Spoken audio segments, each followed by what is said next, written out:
Hello, everybody. Thank you for joining us for our celebratory conversation with iconic award-winning authors and friends. Look at, they're sitting there right next to each other. They have to be friends to sit next to each other like that. Grace, Lin, and Lisa Yee. How are you both doing? Hi. We're here to talk about Chinese New Year and sharing their favorite foods, cherished family memories, and how this special time of year has informed and impacted their writing and their art and their lives. My name is Bryn Lopez. I'm the manager of indie bookstore Children's Book World in Los Angeles, where we make it our mission to have every child see themselves and also each other on our bookshelves. We are hosting this talk in partnership with our friends at TeachAAPI, and we have one of the founders of the organization here, Serena Minikis. How are you, Serena? Hi, I'm great. Thank you, Bren. My name is Serena Minikis, and I'm a founding board member of TeachAAPI, a nonprofit focused on shaping a more inclusive future for America by offering K through 12 AAPI education for the next generation. Author Talks are an exciting part of our curriculum series focused on providing teachers with flexible access to a deep, wide range, high quality, engaging stories for all children of this next generation.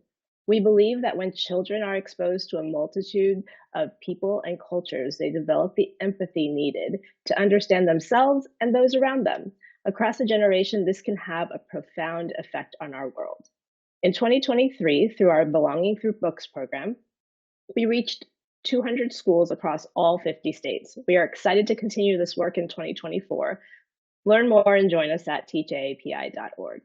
Grace, Lisa, thank you both for your insightful, delightful, and absolutely beautiful stories. I can't wait to hear about them right now and all about your worlds in Chinese New Year and your lives. And of course, we are grateful every day for our partnership with Children's Book World. Today's programming is made possible by Bren and his dedicated and passionate team. Thank you, Bren. Thanks, Serena. Well, I am so excited. I mean, I am just like over the moon. Lisa, we've talked like 3 or 4 times this last year, and Grace, we had a really great conversation about your 2 books, which I see right over your shoulders. Let's talk about your newest books, Chinese Menu, which is there.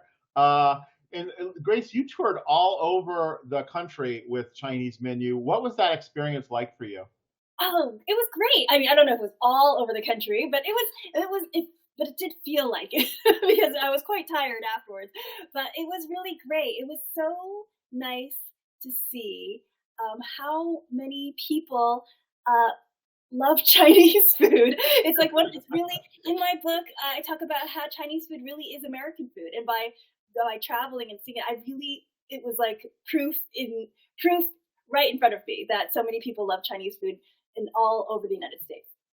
Yeah, I bet you were having lots of people telling you all of their favorite versions of food. And did you notice any differences in different parts of the places that you traveled to? Is there like different types of Chinese food when you go to the Northeast versus California, but like the Pacific Northwest? I mean, there is like very interesting kind of small things. For example, like here on the East Coast, an egg roll. Everybody knows what an egg roll is, right? It's like a deep fried spring roll. It's really thicker. But on the West Coast of California, they're like, "What's an egg roll?"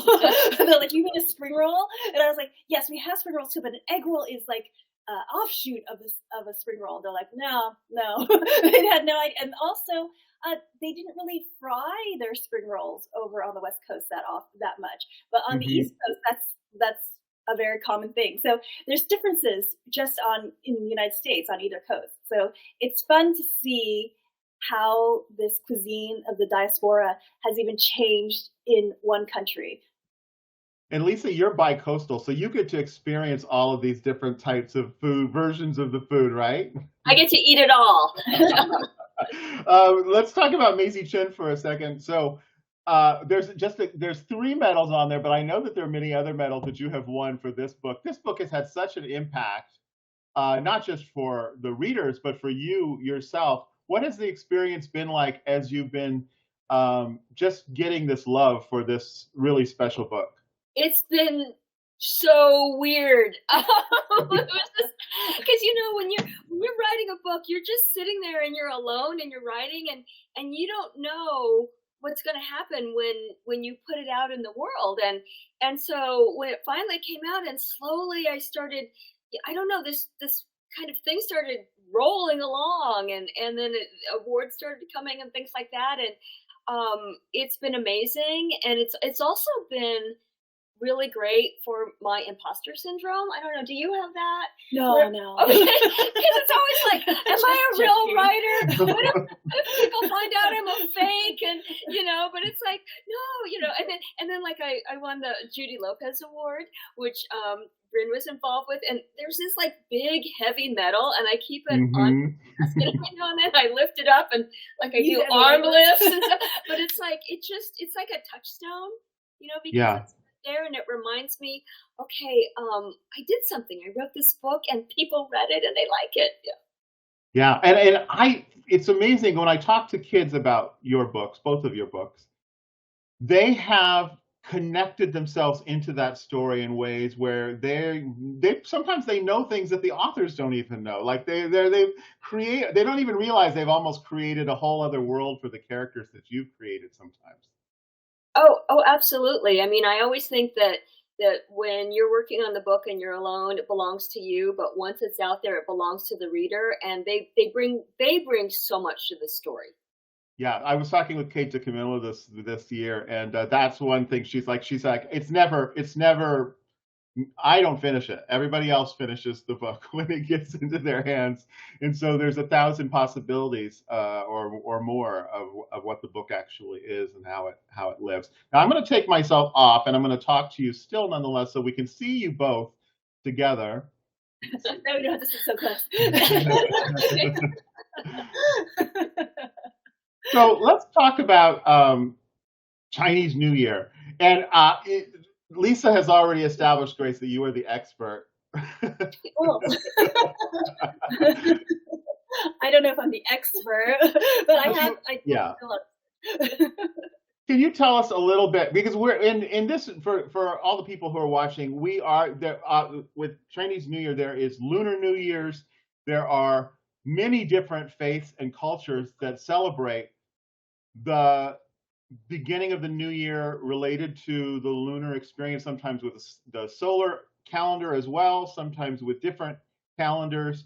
But we're going to speak more specifically today about Chinese New Year, because that's your own personal experiences. And most specifically, this will be about an American Chinese New Year experience as well. But could you give us a little bit of a broad overview of the holiday? Is that possible? Sure. So most people call it Lunar New Year because it's not just celebrated in China. It's celebrated in Vietnam, celebrated in Taiwan, it's celebrated in Korea, Japan. Basically, it's just the New Year based on the lunar calendar, because back in ancient times, most people were farmers, especially in the Asian countries, which discovered agriculture and farming earlier than the Europeans. And so because they were a farming agricultural culture, they really depended on the moon to tell them when to plant the crops, when different seasons were coming. And so they would follow this lunar calendar, and the new year told them, following it, the new year told them that the new year was starting, spring was going to be coming, all these things that they were going to have to start doing. So it was a really big touch point, just like it is for us now, the New Year following the solar calendar. So there's so many customs, and there's so many different ways to welcome in the new year. The ones that we'll be describing is the Chinese customs, but like I said, there's many different customs in Korea, there's different customs in Japan, but it's all kind of the same touch point because they're all following the lunar calendar. So it's all following that specific day. It's interesting to me that that's right. It's interesting to me because, obviously we have this sort of situation now where there's so many people trying to ban information getting to young people and getting to students. And really what it's about is blocking people understanding how much alike we are versus how different we are. And so many of the cultural rituals and celebrations and that involve food and home and family are really showing people more about the things that they have in common than the things that they have are different, and how we can actually appreciate other people for the things that they bring to us. Like we talk about Chinese food in America is American food. Um, and so I love that we're able to celebrate and show people all of the magic of this holiday and the experience. Do you both remember? Can you talk about your very earliest memory of a Chinese New Year experience? Yeah, so every Sunday, I grew up in Los Angeles, and every Sunday we would go to my grandparents' house, and I have a lot of cousins and aunties and uncles, and it was all about food. And for Chinese New Year, I mean, the table had so much food on it that you couldn't see the base of the table because there was so much, and it was all about eating the food, running around with my cousins, and then getting the red paper, the lycée, getting the red paper and opening it, because those are like these little envelopes, and there would be money inside, and you would gather those and you would get them, and it was just joyous. And again, it was like all about the food. It was not really the same for me, except for the food. The food is the one thing that is exactly the food. There was so much food at our family table at Lunar New Year, Chinese New Year, because that you couldn't see the brown wood of the table. But I grew up in upstate New York, far away from any Asian families, far away from far away from our extended family. So it was really just me, my sisters, and my parents celebrating this kind of this holiday, which I thought was like a small holiday that just we celebrated, because that's what it felt like where we were. We were so isolated. I remember it like being cold outside, but we have all this food on the inside, and we're always wearing red. So like all these different. So it was I just remember feeling a little bit like, oh, okay, we're celebrating this holiday that nobody else celebrates, but at least there's lots of good food, yay! So that was like my earliest memory. Did your parents cook the food, or my was mom there cooked the food? Okay. So it was like I remember my mom spending all day cooking all this food, and then we would eat it. Well, in the food part of it is also a means of being able to invite other people and honor and respect other friends and family and guests to come into your home. You do special things with your home, and there's other aspects of that. Do you remember, Grace, what time where, even though it was small and sort of compartmentalized in your own family, that you invited other people to have that experience with you?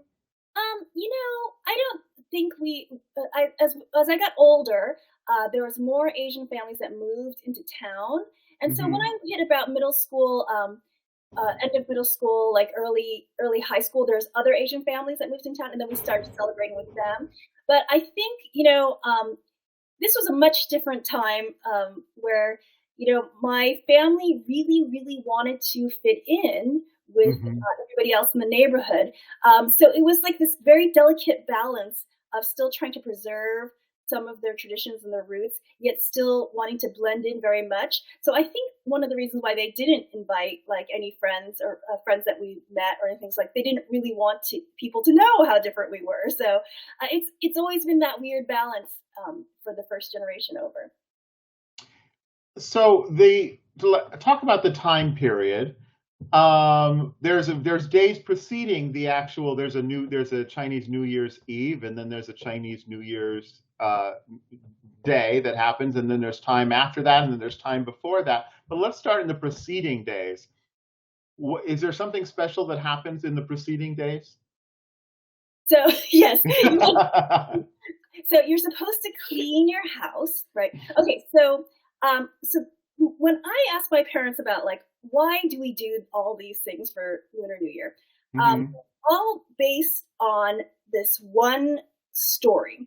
A long time ago, I might be pronouncing the name of the monster incorrectly, but there were a million, I don't know.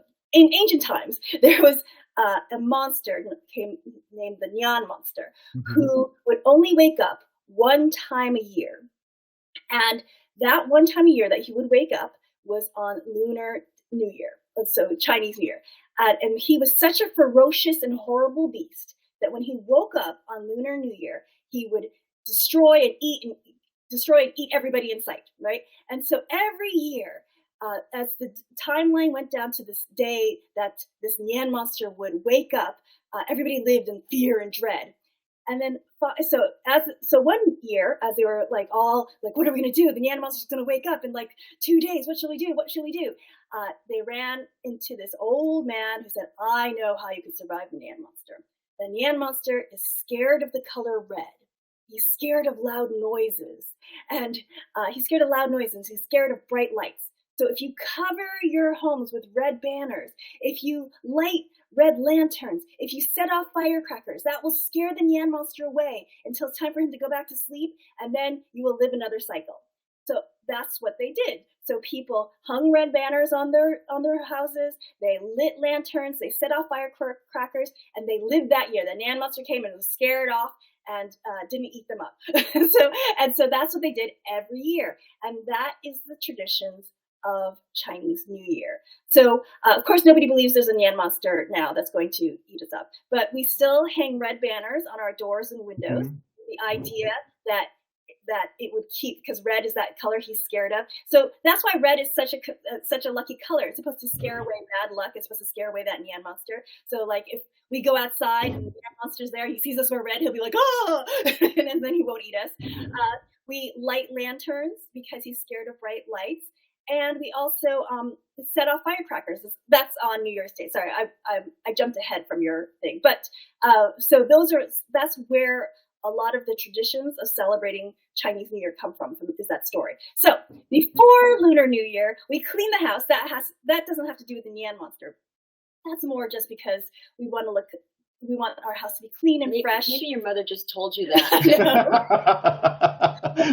Yeah, it's probably they're very specific about the way you clean. You have to throw all your dirt and dust out the back door, not your front door, because if you throw it out the front door, when the New Year comes in, it comes back in. Yes, your bad luck and dust and dirt and last year's bad luck will come back in. So you have to throw out all your dust and dirt out the back door, and then you hang the red banners on your doors and windows. That's what you do to prepare for the Chinese New Year, because with the idea that when an evil monster comes, he won't come into your house because they'll see the red banners on your doors and windows and won't come in. Yeah, I had heard that also, that, after cleaning, obviously you're sweeping away, getting rid of all of the bad luck, all of the drama, all of the stuff that's happened over the last year. But that it was important also to then put the broom and the sweepers and all the other stuff away so that you didn't accidentally sweep away the good luck that's supposed to come back through your front door. But I thought that's sort of interesting. Yeah, same with getting your hair cut. You get your hair cut before the Lunar New Year or before the Chinese New Year, because you have to hide all your scissors and knives on Lunar New Year days, because when your good luck comes in, you don't want something that might accidentally cut your luck. See, I didn't know that. I am learning so much. I think that was really cool, like about the firecrackers, because like we used to go to Chinatown a lot, and we would go to Chinatown for New Year's for the parade, and then the dragon, and then I remember as a little kid, there were so many firecrackers, and they were like thrilling and scary at the same time, because you didn't know when they were going to go off, and they were so loud, but you loved them, but you were like, ah. But that was the whole point. They were supposed to be scary and loud. I had the same thing when I was younger. I'm like, I don't like it. It's so scary. But it's supposed to be scary because it's supposed to scare that Nyan monster. But I think it's really interesting because the reason why I know all of this background about the Lunar New Year and about Asian culture is because I didn't have it when I was younger, because it's been my own way of trying to claim the Chinese part of my heritage. Whereas I think because you grew up with so many relatives and stuff, they just assumed, you'd learned all by osmosis. You didn't need it. No, I mean, that's true. So like I feel like kind of like I lived through that stuff. So I didn't ask because I was there. But then like you're, then I meet you and like Grace always every year. And it's like, oh, it's like my grandparents' house, except that we're the only Asians. But, because in my book, Chinese Menu, I talk about how I don't hold chopsticks correctly because my parents never taught me how to hold chopsticks, because they just assumed you know, you're It's in your Asian. blood. It's in your blood. You'll just learn. And so I was like, so I'm just like, okay, whatever gets it to my mouth. But I feel like maybe it's a little bit like that with some of the Chinese customs I was talking about. They just assumed you would know it because it's like Well, no, you live it, and the thing is, I mean, I think it's really great that we're talking about this, is because I was like, you know, we would have customs, and you know, like even like last year when I went to my parents' house for Chinese New Year, my mom's like, okay, the citrus means this, and then we have this, and we have this, and I was still, and this is embarrassing to say, I was still like, yeah, because as a kid I would be like, you know? So I'm actually absorbing more now because I'm sitting here and Grace is telling me than I did growing up, because I just accepted it. I didn't question it. Well, it wasn't as important because it was a part of you. But see, when it's not a part of you and you're trying to find it to kind of cling to, it becomes something much more. And I think that's what it's like the difference between an East Coast Asian and a West Coast Asian. Well, you know, and also, I mean, I say this from my own personal perspective as a kid of mixed race and mixed cultures, that there's times where, and you don't have to be mixed to have this experience, but it could be how you were raised in a small community versus a larger community. But there are times where you feel like you don't want to feel like you're an imposter within your own cultural experiences, but sometimes you do, like, I should know that, or why don't I know that, or why didn't I have it? But that should never make any child or anybody who's out there watching this make you feel lesser than, because that doesn't change any aspect of who you are. You can come to it late in life, or you can learn about it as you have, Grace. Yes, definitely. I mean, like I said, all of this that I've learned, most of it I've learned on my own, you know. So it's just whatever interests you. It doesn't change. Doesn't change how Asian you are. Well, I remember Dr. Virginia Low Hagen. She was writing her dissertation, and she came to LA, and she wanted to interview me. And so I was really nervous, and she's a Chinese American, because I was thinking she wanted to talk about Millicent Min and some of the books that I've written with Chinese American protagonists. And I was thinking, what if I'm not Asian enough? Yeah. And so we were talking about this, and she's like, okay, like, what's your favorite dim sum? And I'm like, the one that looks like a brain. You know, I mean, it's like, you know, I didn't know the names of everything. And then so we have this great interview, and the whole time I'm thinking, I'm not being Asian enough. Maybe I'm not the right person for her to talk to. And we decided we would go to a Chinese restaurant for lunch. And so we get there and we order, and then she calls the waiter over and she says, excuse me, may I have a fork?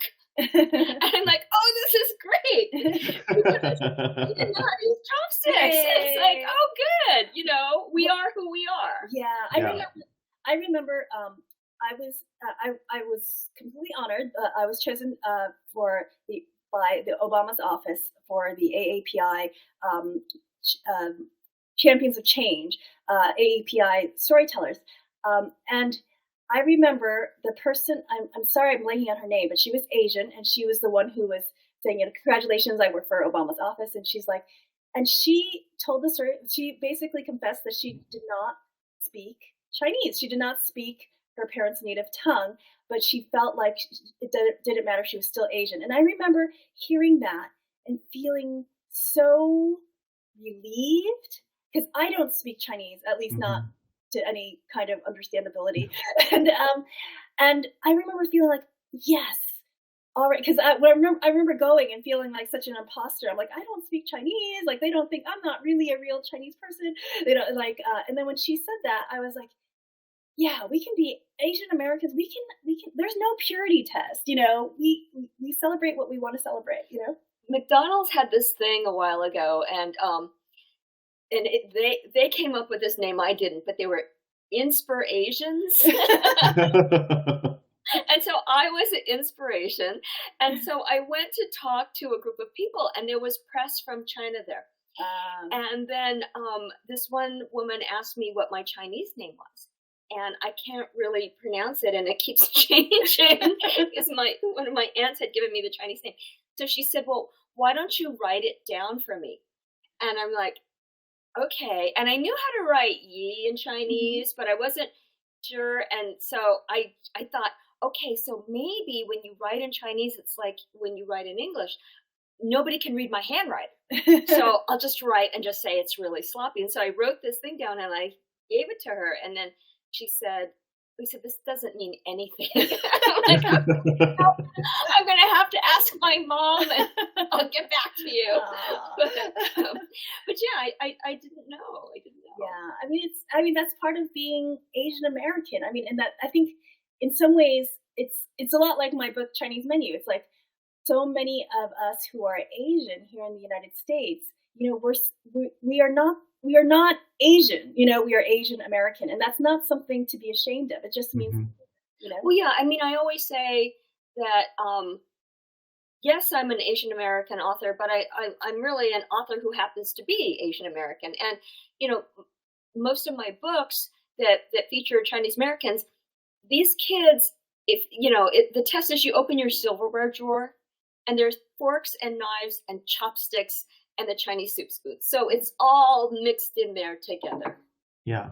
I just want to say, I cannot even imagine how many people, young people and people of all ages, who are going to be feeling like they've been seen by the conversation that the two of you just had about your own personal experiences with that, because I think that is something that so many people of many different cultures go through, particularly in this country, that because nowadays, in this day and age, you can be shut down for the lack of knowledge about any kind of experience, right? So, I mean, just being able to say it's okay. You don't have to. I think that's really, really important and powerful from both of you. Lisa, do you remember, because you were close with your parents and your grandparents, but your grandparents had their own particular experiences. Do you remember anything about stories about them related with the Chinese New Year, certain rituals you remember perhaps them doing that you were curious about, or special ways? If you remember, if your grandmother didn't get her hair cut until like Grace was saying? That was new to me, hearing about from Grace. I didn't know, and I know that for Chinese New Year, and actually for every week, I mean, it was a potluck, but my grandmother would make most of the dishes, and I do remember things like cooking with her in her kitchen and, making dim sum and things like that. But the kinds of memories and the kinds of impression that I have for Chinese New Year is that there was so much going on. And I remember sitting under the table, and I would hide under the table of the grown-up table and just listen to them talk. And then there's a particular sound of chopsticks hitting a bowl and a plate and food being and hearing those noises, and that's like the impression that I have of it. It's a sensory impression. Mm-hmm. Do you have Grace? Do you have are there or both, either of you, are there smells of certain food that take you back, not just to Chinese New Year, but memories in general take you back to the past? Is there a certain smell of a certain food that just like, oh, you're just transported back to your childhood or with your family? It's a certain thing. It's because I grew up in upstate New York. I know this is different from you, but it's this feeling of like it's very cold outside, right? And then you come in and like there's like this kind of steamy, like steamed dumplings, and it might not be steamed dumplings, but something steaming and like the smell of something cooking, of a lot of things cooking, right? All together. It's not just the smell, but it's like that feeling of hot to food steam. Mm-hmm. It reminds me of my parents very much. Like when I feel that, I have not really felt that too much in the recent years, but like I know exactly what it is. It's like that cold. You're like, oh, and then you go inside and like it's almost like you're being in a sauna of food smoke. Well, and then there are the sounds too.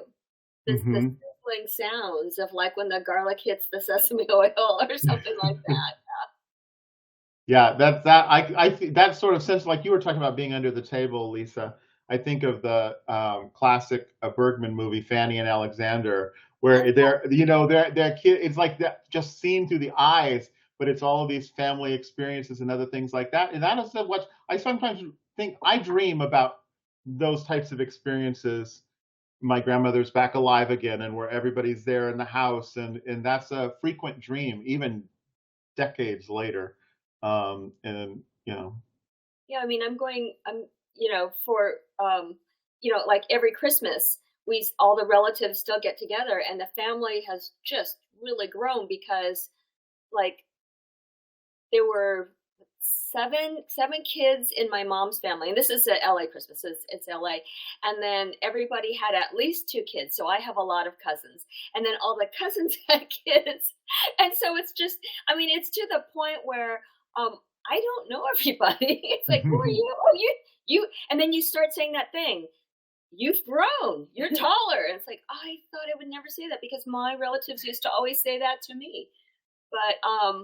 But yeah, and it's interesting that we're talking about this because, like, I'm wondering now about the younger, and I don't know if it's second cousins or what they're called, my cousins' kids, if they even know or asked about why we're doing this and why we're getting together and why we're eating this food. Probably not. We'll have to give them Grace's book.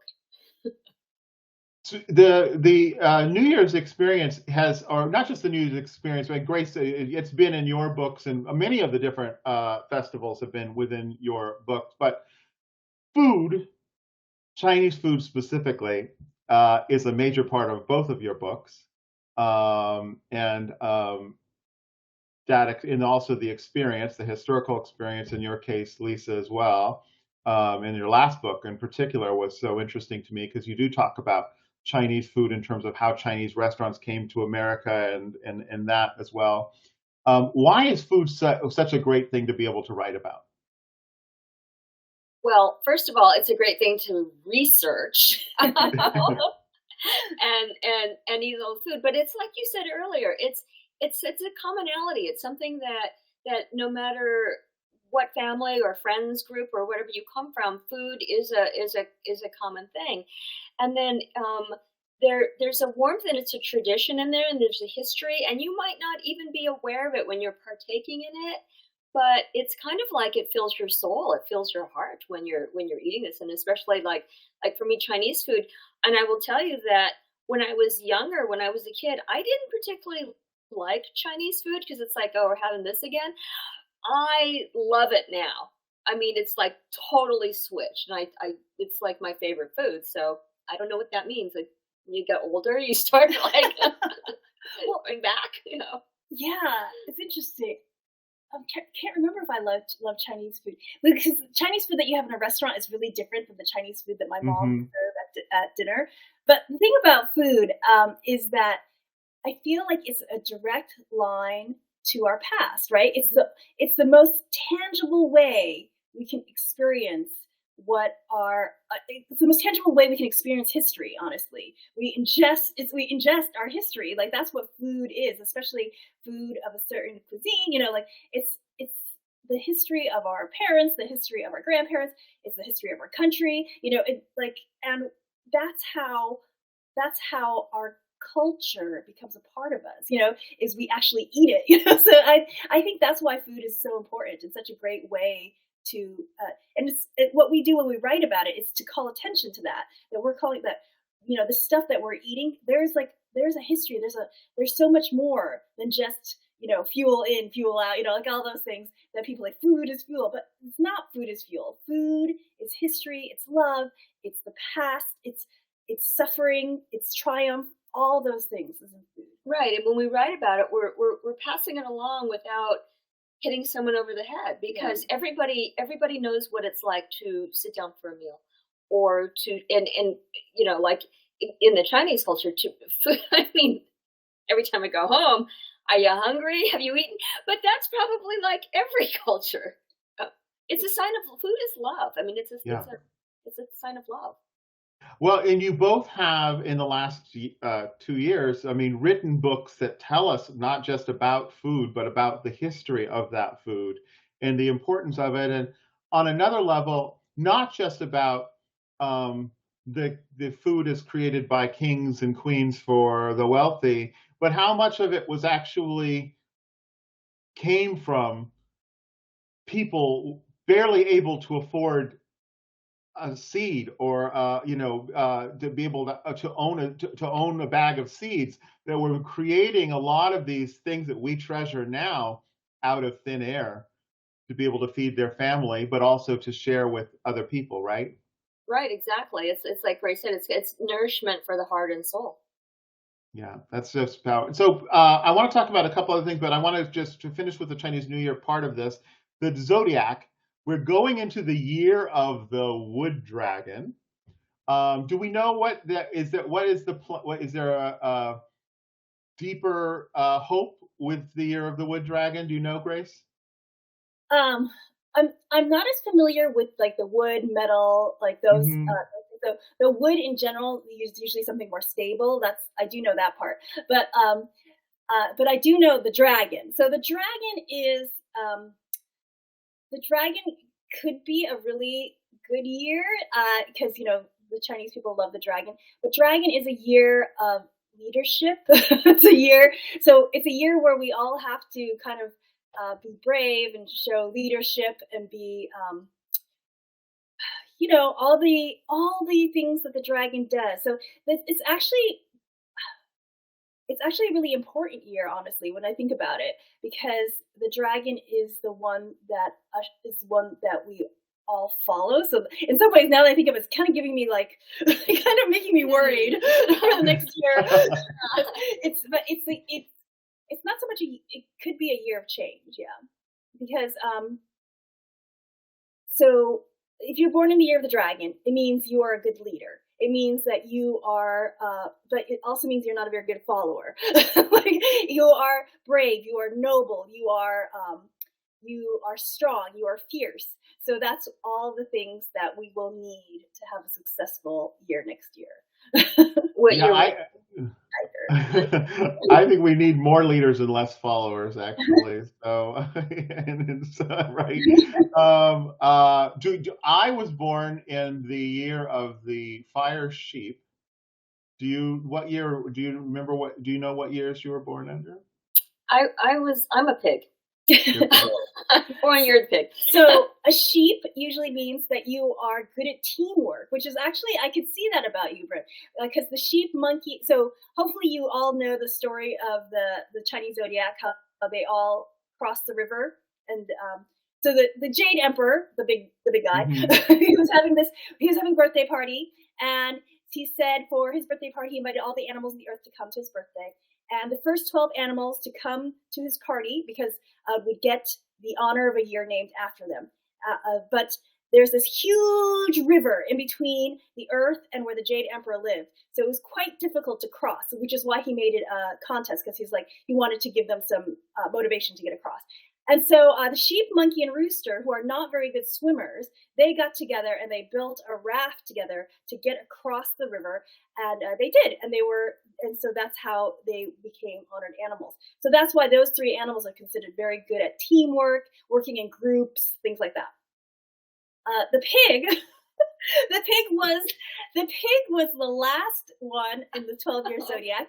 And what's funny about the pig is that the pig actually did not care about being one of the 12 honored animals. He just wanted to go to the party. And so they say if you're born in the year of the pig, you're just born lucky. Oh, okay. I'll take that.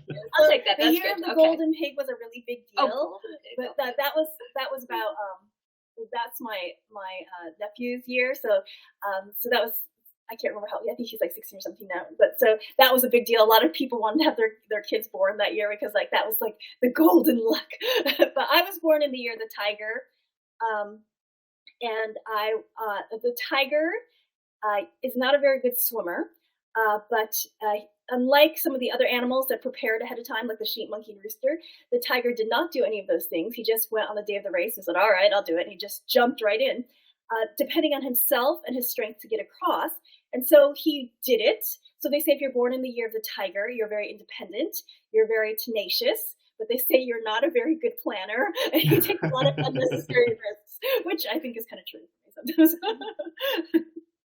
Well, I'm looking forward to this new year that is coming for us. I think there's going to be a lot of opportunity for positive things, and hopefully we're able to sweep away all the negative things and have some positive experiences.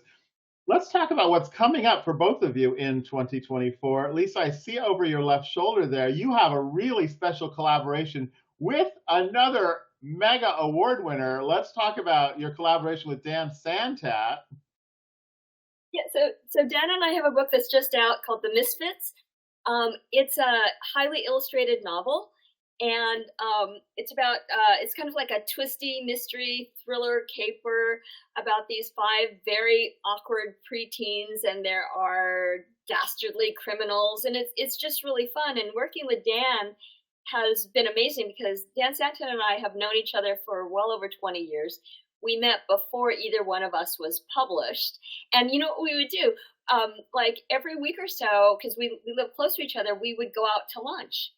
And a lot of times we would go out and have a Chinese meal or a Vietnamese meal or a Thai meal. We would, we tended to go eat a lot of the Asian restaurants. But working with Dan was really fun because when you're working with someone that you know really well, you don't have to tell them things. They can kind of like read your mind. Mm-hmm. And so when he was doing the illustrations, when I was writing the book for the Misfits, I would write scenes and think, okay, well, Dan can have a lot of fun with this. And then he would bring things to the next level. So like, for example, here's a scene that he did with pirates and police. So the Misfits. So if you see this book, there is a, in the corner, there's a fingerprint for each of the page numbers. Whose fingerprint is it? It's yours. I love that. That is it's not. Oh, okay. You know what? Okay, so in the back, though, I thank people, and you're thanked in this because we're part of a writers group here. I know. You want to talk about your writers group because your writers group is pretty great. Sure, it's not actually a writers group because we don't really talk about writing. We don't talk about writing. It's more of a gossip group. But it's me and Lisa and Mike Corrado and Jared Krasaska, and we spend a lot of time gossiping. That's about the what publishing we do. industry. Yeah, no, it's like a book work group. Yes, but with food. Yes. Yeah. I think I think that's a great thing, and I think that's a great group. I think about our friend Mike Curado because he has obviously been under a lot of pressure of this last year, more than anybody, with his books being challenged in so many horrible ways across the country. And they're such beautiful personal books too. And I know he's going to stand tall, and he's got lots of love going his way from everybody. But hopefully he is able to withstand all of that. Yeah. And Grace, what's coming up? Well, one last thing for Lisa, I forgot. It's also your anniversary of Millicent Men Girl Genius. Sorry, my wedding anniversary. Did I forget? And it's getting a new cover. Yeah. So Millicent Men Girl Genius has been out 20 years, and Scholastic is doing a new cover for it. Let's see, okay. So this was. Whoa, it's going to fall. So this was the original cover from 20 years ago. And I was told that this was one of the first times there was a photo of a contemporary Asian girl. I think it was the first.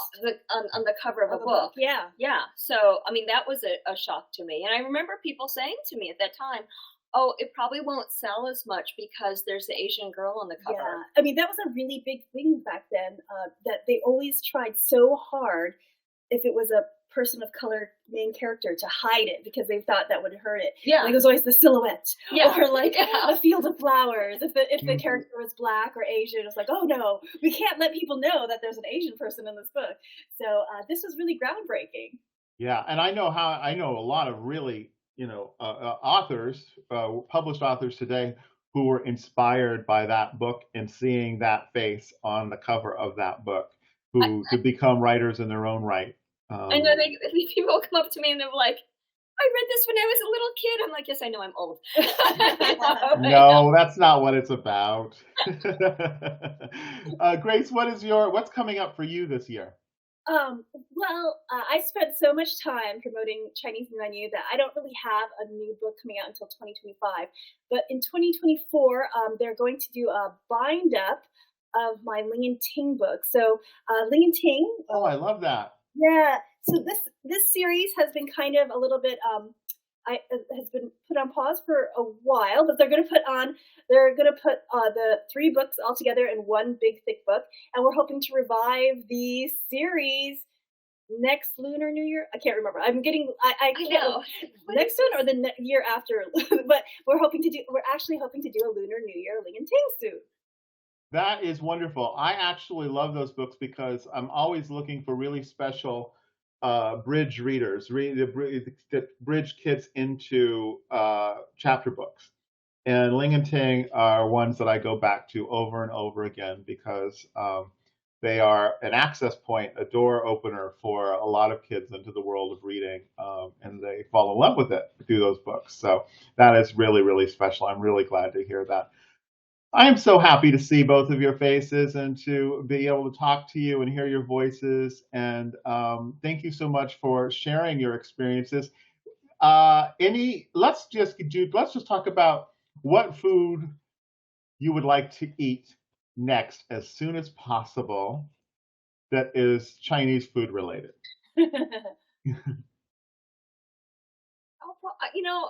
All of it, but yeah, now I'm thinking, okay, so maybe I'll have chow fun for lunch. I love beef chow fun. I'm thinking noodles too. I mean, I don't know. I like a good old fashioned American Chinese lo mein. Uh-huh. Maybe with some good old fashioned General Tso's chicken. I remember because I lived in Florida for a while and going to the mall, and there was a Chinese restaurant and they advertised Chinese spaghetti. Oh, but that was lo mein. Lo mein, yeah. I mean, that's the way that they had to do it back then. Yeah. Maybe they still do it. They might. I don't know. Yeah, well, I'm so excited to be able to have talked to you about this. And though many people will see this, this is actually going to be seen by people before the Chinese New Year and also before Lisa, you come to visit us at Children's Book World with Dan in person on Saturday, January 20th. So people will have an opportunity to be able to come and see you in person. And we're super excited to have you here to talk about the Misfits. And we have personalized copies of Grace's book, which thank you, Grace, for sharing that, because we've been selling them to people for perfect gifts for the holidays. And so excited to have both of you be a part of our store and a part of our book loving community. And thank you both so much for sharing your experiences today. Thank you. Thank you for having us. Thanks for having us. All right. We'll see you all again soon. Have a great 2024, everybody. And sweep away all of that bad, all of the bad stuff. Dear dragon.